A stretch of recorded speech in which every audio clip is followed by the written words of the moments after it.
Hi folks, this is a special edition of the Creative People Show. We're backstage at the IMAX. I just watched and filmed Chris Stanley's Comedy Magic Hour, and it was awesome.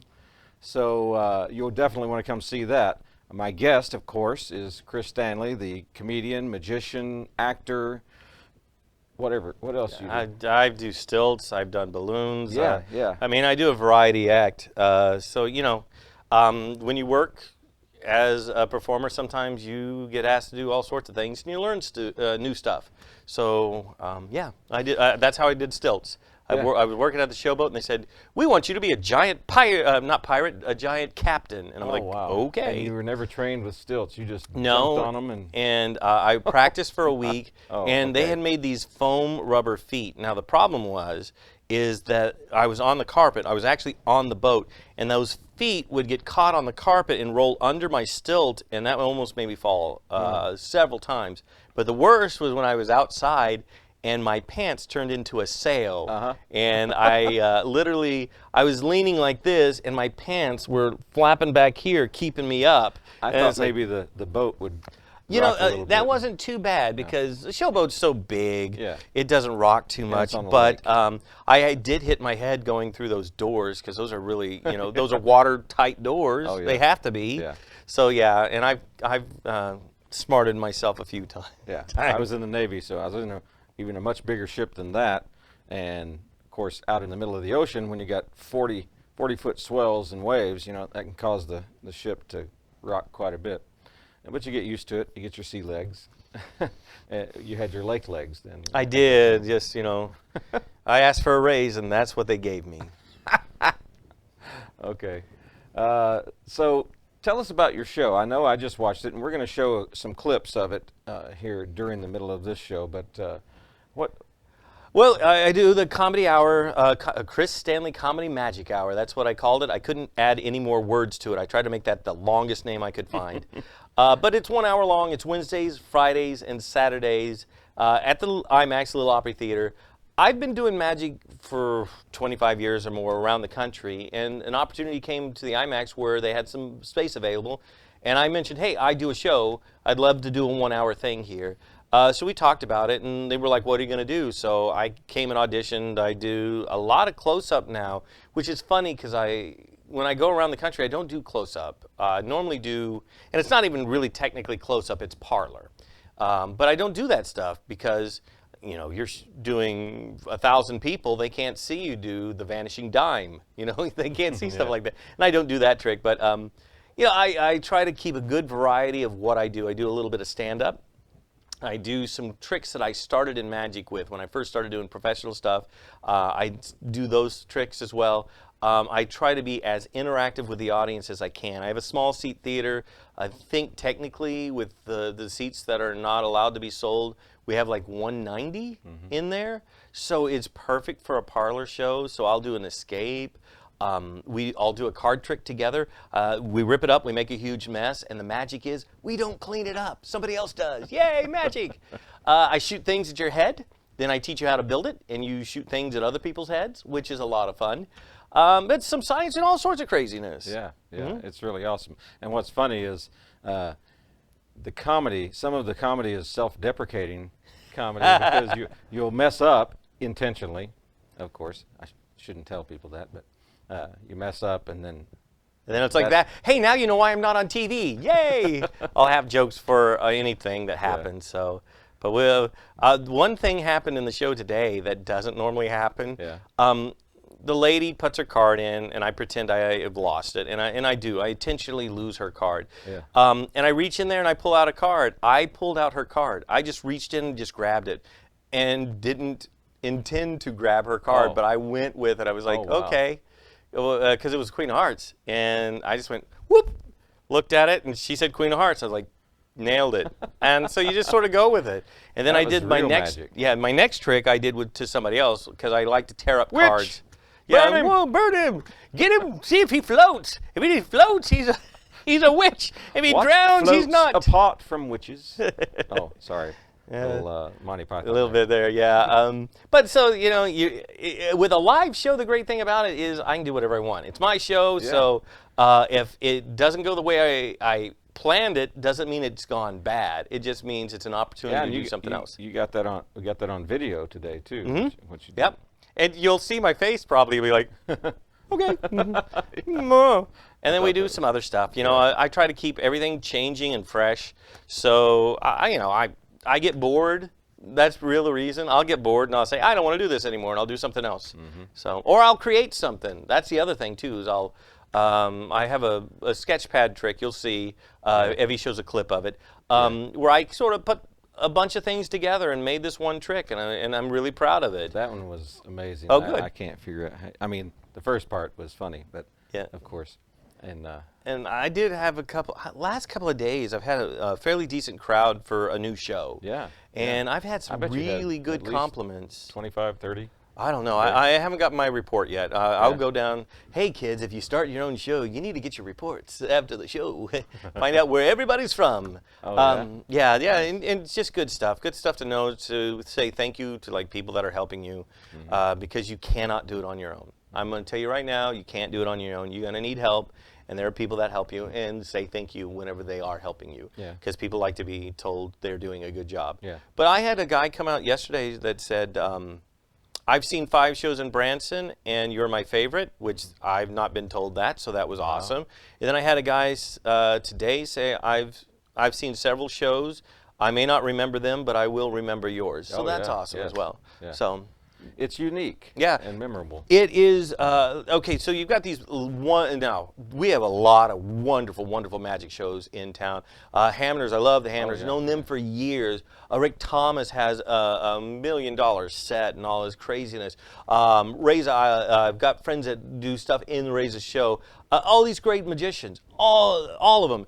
And I do, in 1 hour's time, I probably do 30 effects. And in a normal magic show, you're probably looking at 20 or something like that. So, but I'm also doing really quick. And comedy at the same time. As well. Comedy magic, which is fun. I don't know if any of the other shows. I'm sure they use some comedy. I know that that Hamner does, and I've seen Rick Thomas perform, and he's got some great stuff. So, anyway, cool. Shout out to the magicians. All right. He's also in Smoke on the Mountain. He's been there. This is his 13th season as Pastor Oglethorpe. And I just started my 4th season as Uncle Stanley. So I've been fortunate to be in that cast. And it's a fun show. You want to come out and see that. Starting in November, we change and we add the Christmas show. So we go back and forth between Christmas and Smoke on the Mountain. But which Christmas show is the sequel to Smoke on the Mountain. Talk about acting as Pastor Oglethorpe or any other character. What was your first role in acting? I played Santa Claus in like 2nd grade. I think was my very first thing. And the day that was the performance, I was so proud to be Santa. I had 101 fever or something like that. And this is before COVID, people. They let me go to school just so that for half a day so that I could be Santa at night. Did you have the beard on? I did. I had a beard on. I had a fat suit on. That was kind of a filter, you know. On stage, however, my pants fell down as Santa, so you know that was my first induction into comedy as well. Oh, wow. And then I went on to be a chimney sweep with no name for the next production, where 40 guys going up and down one chimney. Mary Poppins. Mary Poppins, yeah. And so just things like that. But I guess my first professional acting thing, I don't know. I mean, I got to think about that. I did some murder mysteries. Silver Dollar City, probably. Oh yeah. I did the Nativity out there. I did some image characters out there. The murder mystery may be the first one. I've done commercials as well of downtown Branson and for the airport, and those are fun too. If you get into acting, here's the thing, and I'm going to give you a big secret. It's a lot of, okay, we're going to start at this time, and you sit and wait for 3 hours. That's the truth. But it's fun whenever you get to do it, whenever you get to do what you like. The 3 hours, you don't care. You're sitting there, I'm joking with the other cast members. I did stuff for a haunted house. I was there like one of their creepy guy, caretaker, whatever the videos that they were playing. I'm odds and ends, just weird stuff that I was in. I never even really went down and thought about all the acting besides smoke. You did your comedy magic at Silver Dollar City for how many years? I started in 2000, and you know, when you're doing entertainment, the work that you're doing is not the show. The work you're doing is to get the work. The result of all the work you do is you get to do a show. And so I was off and on at Silver Dollar City for 21 years. You know, and then I would be traveling around. I'll go to Arkansas a lot to do schools or churches. I get invited down there. I've gone around the country. I did stuff for foster cares. I've done stuff for insurance companies and things like that. I'll go up to Springfield. I do pastors' conventions. Just, you know, you work on being able to stay working. And I love hearing people laugh. That's, even in what people ask me about smoke, you've done it for so long, isn't that hard? I love the moments that I can go off script, or the moments that I'm going to get the laugh. That just makes me feel so good. I can't explain it to anybody that doesn't have that weird gene in their head. If you have it, you understand. You can go, I relate to that. But if you don't, it's like, I'd be bored stiff. And you would be.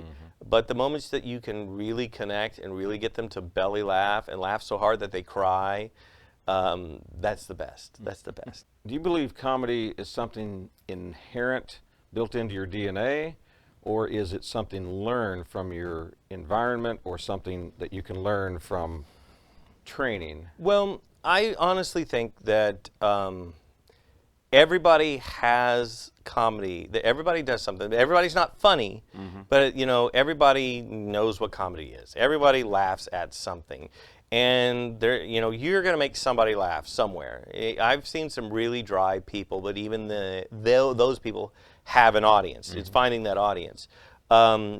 Is everybody going to be on stage as a comic? No.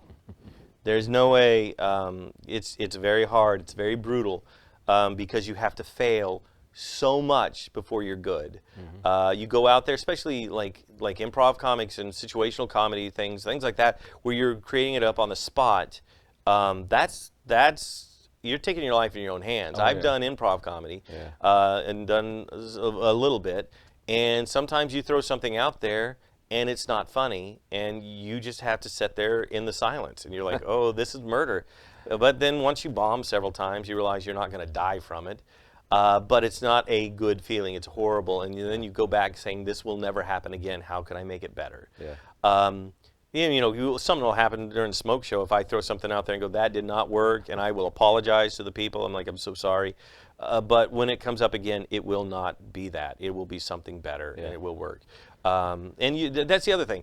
If you are trying to be a comic, you have to find places where you can perform, because there is no other teacher than an audience. The audience will 100% let you know what they think is funny, and 100% let you know what they don't think is funny. And they are generous with their laughter and generous with their criticism. So if you are dying on stage, they're not going to be kind to you unless they're all family members. They will let you know you stink. I was just saying this earlier, and I heard this from another comic who said, comedy, if it's good comedy, there's a natural reaction. It's just a natural, involuntary reaction to laugh if you find something funny, unless you intentionally, stifle it. But magic, on the other hand, there's no specific reaction necessarily. Well, it's a suspension of disbelief as well, but Penn and Teller from Penn and Teller, the one that doesn't talk, has a suspension of disbelief, but to the point where there is no other explanation. I'm not saying his quote right, but it's not just, okay, well, the coin vanished. Is it in his pocket? Is it this? It's the coin vanished. There's no way that coin could have gone anywhere. Where did it go? I have no idea. It's that extra level that you try to reach. You don't always do it. You try the best you can. But magic is a skill. And I'll tell you right now, a lot of us magicians, why do we have clubs? Is because we will spend 6 months to do something that nobody sees on stage, and you've worked really, really hard, and you're really proud of it. But when you do it, nobody sees it, and nobody can go, hey, wow, you've got skills. So you create a magic club so you can go, watch what I can do. And all the magic nerds are like, wow, how did you do that? You're doing what? And we were just like blown away by, simple stuff. Do people ever yell out in the audience, oh, you did it this way, there's a mirror, or something like that? Sometimes, but that's okay, because sometimes, I'll say it this way. There's a lot of times people will yell stuff out and they are 100% wrong. And if they're 100% wrong, I'm going to get a laugh. I know it because I will do stuff like I do a fake vanish of a silk and I pretend it's still in my hand and the silk's gone. And the kid today was sitting there yelling out, "It's in your hand!" And I'm like, "Don't, shh, and it's in your hand." And I go, it wouldn't be a good trick if it was still in my hand. And then I get my laugh. And their family's like, it's not in his hand. And it's fun. It's just fun. And I don't really challenge people when I do my magic. I'm not that guy, that tries to be like, I'm a magician. Because I'm not. I am dork if I do it that way. I'm not that guy. I can't do it. I can't pull that off. But I can be myself. And I can be silly, and I can say silly things about what I'm doing, because if you really think about magic, it is 100% ridiculous. Why do you want to cut a woman in half? No reason. Let's just do it. Why do you want to make an elephant appear in the middle of a stage? It doesn't make a lot of sense. There are some magic that is a story that will make sense, but for the most part, it's theater. It's just another avenue of being able to act, entertain people, and get you into a place where you start seeing wonder again. We tend to lose that as we grow older, and you don't see magic everywhere. You don't see it in, going out and walking a trail that you've walked 1,000 times, or rainbows and snow, and even rain. Just my son plays out in the rain, and I'm like going, I don't want to get wet. I want to come back in and have to change my clothes. But he doesn't care, and he just loves it, playing in puddles. That's great. But we don't do that as we get older. Was there a time growing up that you can identify that you said, I want to be an entertainer, I want to be a comedian or an actor or a magician, or were those 3 separate occasions? I can tell you exactly whenever I got my first laugh, and I can tell you exactly my first magic. And the first laugh I ever got, that I knew, hey, this is interesting. I like this. And then it just sort of opened up a whole world for me. We would always rock back in our chairs in school, and we were always told not to because you would fall. And I'm rocking back in my chair, and I fell, and I just, bam, right on the floor. And the teacher, I saw her, I was getting up, and I just laid back down. And the teacher thought I got hurt, and she goes, Chris, are you okay? Are you okay? And I just looked at her and said, yeah, I'm just laying down for a second. Got a big laugh, and I was probably second grade, something like that. And then the whole class was laughing, and then she helped me up. I sat back down, and she told me not to rock back in my chair, but I was like, this was interesting and awesome, and I loved it. I used to go to the not the magic store. I used to go to the library, and I got a kid's book on magic. That was my first induction into it.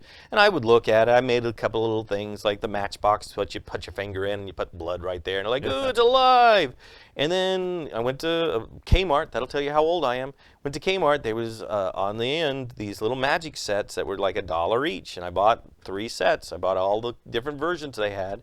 And I sat there and played with my little things and then never thought of it again. A lot of people do that. They grow up. Yeah. But then I went to work in Branson. And I was at Kirby Van Birch's show. I worked in the backstage first, and I went to the concession stand and worked there. And then they fired every person in the magic shop in one day. And the guy came by that owns the shop, I said, well, I can do a couple of those tricks. I can do like 3 or 4. I went up there and did 3 or 4 tricks, and they hired me to do that. And then I would read the instructions while the show was going on. So the intermission, I could do like 7 tricks. Then they would go, then I'd read the instructions, and then I could do 12 tricks. And then after the show, they'd come, and then I would close up the shop, and I'd read the instructions, and then I just started learning all these tricks that I could do super easy. I was horrible at them. Like, hey, look, there's a stack of nickels. Now it's a stack of dimes. That's $5. Thank you. You know, and just a sales pitch. But I slowly started getting into it. Then I went on to do something else. I was getting out of college. I graduated. I was sitting there thinking about moving back towards Kansas City. Somebody came in I was working at the paper factory. I was bored. There was nobody there. I did a card trick. They said, do you want to be a magician on a train? I said, sure. And they said, come audition. So I did some close-up magic for them. They hired me, and that's my first professional magic gig. Was a Branson Scenic Railway. Yeah. Isla Camp hired me. And I did that for 4 years, I think. Wow. I met a lot of people. Will Matherly, who was an MC in town, did a lot of stuff at Silver Dollar City. Mm-hmm. We worked together, and then just all these different people come in and out, and that's how you start building like a bunch of relationships with other entertainers. Is you'll work and you'll see them, and then you guys meet up again somewhere. Hey, it's good to see you, and then you just kind of grow as an entertainer because you'll get stuff from other people. People will be like, oh, man, you do this really well, or I really like this. And then you're like, oh, man, I could incorporate that. So you evolve as a performer. Yeah. I still evolve. I'm still doing different things. What I want to do right now is take a break and watch one of the bits. What do you call it? Tricks? Routines. Routine from... I'm going to watch one of the routines from his show today that I filmed. You guys go. Okay. You're going to take it. Wondering what type of show this is going to be. A lot of magicians come out and take a silk. They'll show the silk, they cover their hands, and then they produce a live bird. That is not the type of show that I do. The tubes, and then they're going to switch places. The bottle will disappear from here and reappear over here. The glass will disappear from here and reappear over here. Have it right in front of your eyes. Don't blink or you will miss it. Watch just as fast. The bottle races over here. The glass races over here, and it is done. Thank you. Now the hard part. Let's get them to switch back. Here I go, me too, and we did it. Thank you. I hope you like that. I didn't go to Hogwarts. I was homeschooled. All right, yay. We'll do it again. Watch. They switch places, just like that. They did. Thank you. They did. They switched just like that. Now.